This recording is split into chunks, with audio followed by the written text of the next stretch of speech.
Mga kahuan, panoorin ang video na ito upang alamin ang pinaka-latest na balita tungkol sa lagay ng panahon at bagyo. Update today.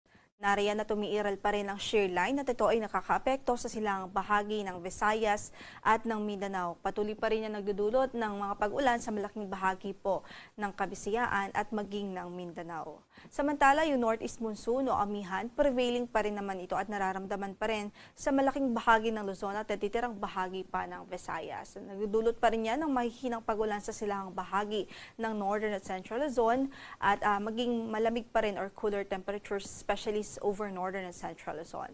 Yung easterlies ay nararamdaman din naman at nakikita natin na prevailing din dito sa ibabang bahagi ng shear line. Ibig sabihin, pwede pong nararanasan o umiiral ito dito sa katimugang bahagi ho ng Mindanao.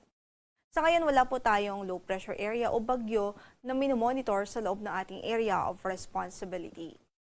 Kasalukuyan, meron pa rin po tayong weather advisory at ito nga po ay nagsasabi na pwede pong maka-experience ng 50 to 100 millimeters of rainfall ang Eastern Samar, ang Leyte, Southern Leyte, Dinagat Islands, Surigao del Norte, Agusan del Norte at Surigao del Sur.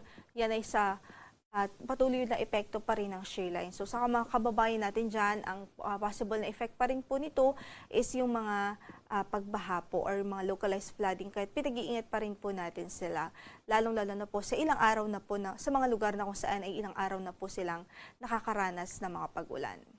By tomorrow ay pwede pa rin mag-continuous yung pag-ulan sa ilang bahagi ng Eastern Visayas at sa Northeastern Mindanao. So pwede pa rin yung 50 to 100 millimeters of rainfall dito sa Eastern Samar, sa Leyte, Southern Leyte, Dinagat Islands, Surigao del Norte at maging sa Agusan del Sur.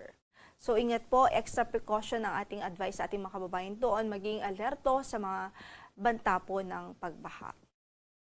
Ngayon ay wala naman tayong gale warning na nakataas sa